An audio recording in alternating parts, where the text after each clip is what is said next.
Hi, I want to talk with you today about finding joy during times of adversity. In case we haven't met, I'm Joy Bodziak. My husband Adam and I moved from the Bay Area, San Francisco, to Tucson this past September. I became a disciple 27 years ago, a psychologist 37 years ago, and we were married 55 years ago.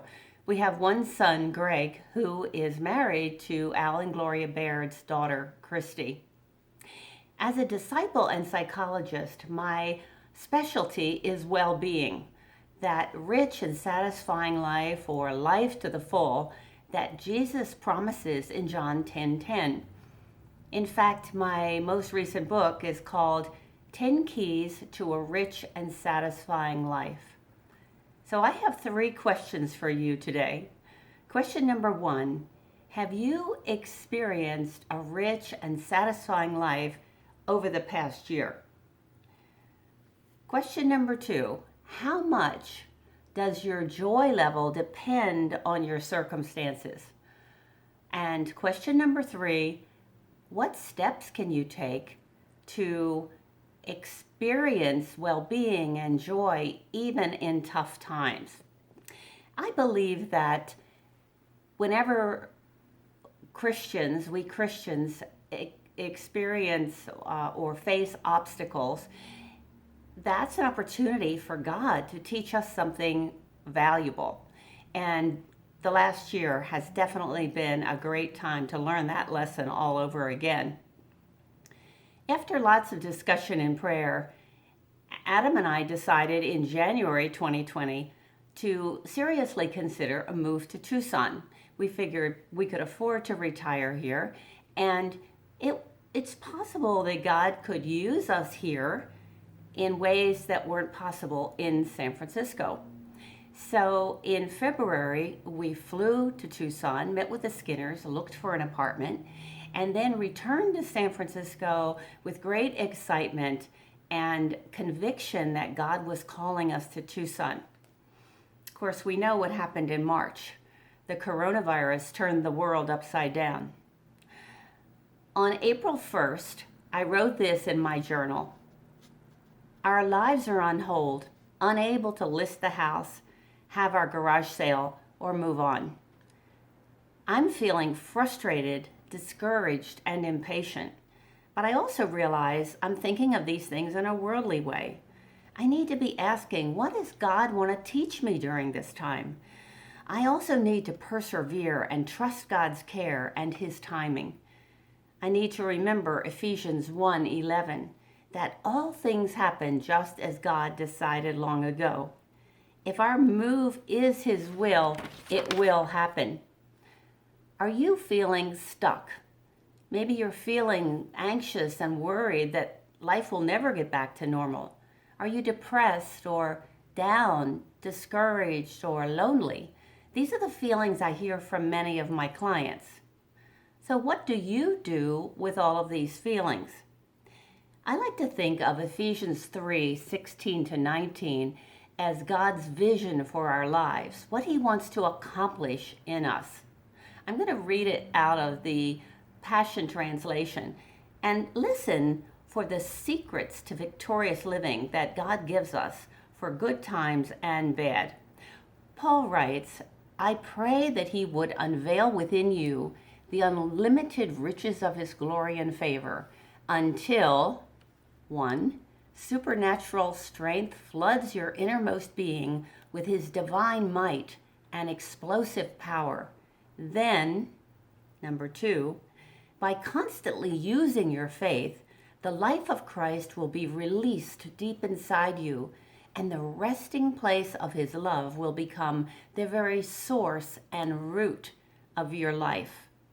Then, number 3, you will be empowered to discover the great magnitude of the astonishing love of Christ in all its dimensions. How deeply intimate and far-reaching, how enduring and inclusive. Endless love beyond measurement. This extravagant love pours into you until you're filled to overflowing with the fullness of God. So God gives us 3 steps for enjoying those amazing spiritual benefits. Step number 1, a flood of his strength comes from choosing to believe. Believe what? Believe that God is on your side, that he is working all things together for your good. Faith is a choice. And we see in the Gospels that when people would choose to believe, Jesus would work his miracles. When my Christian clients are feeling overwhelmed or discouraged, I always encourage them to have a couple scriptures handy that they can tell themselves over and over again. My favorites are Exodus 14:14. The Lord will fight for you. You need only to be still. And Psalm 23:4. I will not fear, for you are right beside me. Now let's talk about step number 2. A release of his life in us comes from choosing a faithful focus. This means that when we catch our thinking becoming pessimistic, for example, I'll never be able to do that, we tell ourselves, no, that's not true. I may not be able to, but God can. Remember Jude 24. It tells us that God is able to keep you from falling and to present you before his glorious presence. We also need to focus not on things that are wrong in our lives, but on things that are right. And we need to be thankful, because even when we're down or discouraged, we still have so much to be grateful for. And step number 3, an overflowing of his love comes from fulfilling your unique purpose. How do you do that? By allowing God's love to flow through you. For example, expressing his love while using your unique gifts. How can you use your talents in a meaningful way right now? I have a client who loves making those beautiful Shutterfly photo books, and right now she's making them for each member of her family. Another client is a watercolor artist, and she signed up for an oil painting class so she can meet new people and develop some new skills.